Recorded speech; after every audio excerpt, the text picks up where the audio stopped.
সবাই খেয়াল করো। অধ্যায় 4 গাণিতিক প্রতীক, পৃষ্ঠা 21, কাজ 2। খালি ঘরে যোগ বিয়োগ গুণ এবং ভাগ প্রতীক বসায়। আমরা জানি যোগ বিয়োগ গুণ ভাগ এগুলা কি প্রতীক? প্রক্রিয়া প্রতীক। কি প্রতীক? প্রক্রিয়া প্রতীক। আমরা এই প্রক্রিয়া প্রতীকগুলো বসাবো। দেখো এই যে কাজ 2 নম্বরে এই প্রতীকগুলা বসাবো। এখন কয়বার? এই বাম পাশে খালি ঘরে এই যোগ বিয়োগ গুণ ভাগ এগুলো কোনটা বসালে মান 1 হবে, হিসাব করলে 1 হবে। তাহলে আমরা এখানে আগে আমরা হিসাবটা এখানে করি। দেখো হ্যাঁ, এখন দেখো 12 এই খালি করে 12 কে 4 দ্বারা কি করলে, যোগ করলে না বিয়োগ করলে না গুণ করলে না ভাগ করলে যা হবে, ফল যা হবে ওইটাকে 2 দিয়ে আমাদের কি করলে 1 হয়। 12 কে যদি আমি যোগ করি, দেখো আমি একটু দেখাই। 12 যোগ 4 কত হলো? 16। কত হলো? 16 কে 2 দিয়ে কি করব, যোগ করলে কত হবে? এখানে যদি যোগ দিই, এখানে যদি যোগ দিই, 16 দিয়ে কত হলো? 18। কিন্তু 1 মিলছে, মিলে না, তাহলে যোগ করলে হবে না। হ্যাঁ, বিয়োগ করলে হবে না। বিয়োগ করলে হবে? আচ্ছা, এখান থেকে যদি বিয়োগ করি, 16 থেকে 2 বিয়োগ করলে কত থাকে? 14। গুণ করি, 16 থেকে কত? 32। ভাগ করি, কত হবে? 8 থেকে 16 হয়, 1 হয়। হয় না, আমাদের 1 বানাইতে হবে। 12 কে যদি আমি, আচ্ছা 12 কে যদি আমি 4 দ্বারা কি করি, ভাগ করি, কত হয়? 3।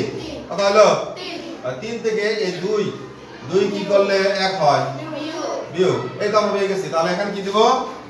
ভাগ। এখানে দিব কি? বিয়োগ। এই হয়ে গেছে, এটা শেষ। বুঝতে পারছ? আচ্ছা 2। এখন এটা আমাদের দেখো এখানে কি বলছে, মিনা কি বলছে দেখো, লক্ষ্য রাখি 2 নম্বর প্রশ্নের 2টি উত্তর আছে। 2টি উত্তরে বের করতে হবে। এটার 2টা উত্তর আছে, আমরা খেয়াল করব। দেখো প্রথমে 6 কে 6 দ্বারা কি করলে এবং তার সাথে 12 কি করলে 24 হয়। 6 এর সাথে যদি আমরা কি 6 আর 6 যোগ 6 দেই, 6 এর কত? 12। আর এর সাথে যদি 12 কি করব, যোগ দেই, কত? 12 দিয়ে কত? 24। এই 24 হয়ে গেল। তাহলে প্রথমে আমরা কি করব, যোগ দিব। কি করব? যোগ। এবং 6 খালি ঘর 6 খালি ঘর 12 সমান 24। এটা 2 বার করতে বলছে। কয়বার? 2 বার। 2 ভাবে করতে বলছে। এখন আরেক ভাবে কিভাবে হয়, যেমন ধরো 6 এর সাথে 6 কি করলে এবং তার থেকে 12 কি করলে 24 হয়। দেখো 6 আর 6 কি করব, আমরা গুণ করব। 6 এর কত? 36। গুণ করলে হয় 36। 36 এর 12 তে কি করলে 24 হয়। বিয়োগ। বিয়োগ 12।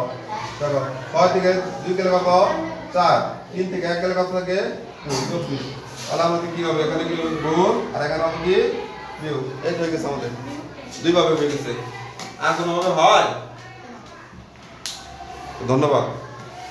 আমরা 3 নাম্বারটা দেখব। সমান 80। এটা 80 বানাইতে হবে। এই প্রশ্ন থেকে কি করতে হবে? 80।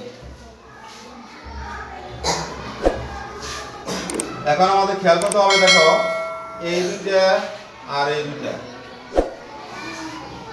হিসাব প্রক্রিয়া প্রতীক বসাইলে যা হয়, মাঝখানে কি বসাইলে 80 হয়। দেখো 9 কে 9 দ্বারা যদি আমি কি করব,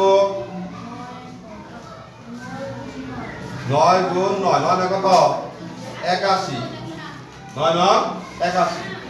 81 পেলাম। এটা আছে কত? 80। তাহলে এখানে যদি 81 হয়, এখানে কত হতে হবে? 80। 81 দিয়ে কত বাদ দিলে 80 হয়? 1। তাহলে এখানে আমাদের কি হতে হবে? 1 হতে হবে। কি হতে হবে? 1।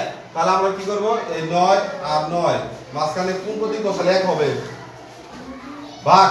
9 এর কি 9। এখন দেখো 81 থেকে 1 বাদ দিলে কত হয়? 80 হয়। তাহলে 81 বাদ মানে কি বিয়োগ, এখানে কি করতে হবে বিয়োগ। প্রথম আমরা কি করবো দেখো, এখানে বসাবো কি গুণ, কি করবো গুণ, আর এখানে বসাবো কি ভাগ, এই দুটা বসাবো আগে। কারণ কি 9 9 গুণ করলে কত হয়, 9 9 81, আর 9 9 9 দ্বারা ভাগ করলে কত হয় 1। 81 থেকে এই যে 81 থেকে 1 বাদ দিলে কত থাকে 80, তাহলে আমাদের মাঝখানে কি দিব বিয়োগ, মাঝখানে কি দিব এই বিয়োগ। সবাই বুঝতে পেরেছ? ধন্যবাদ সবাইকে।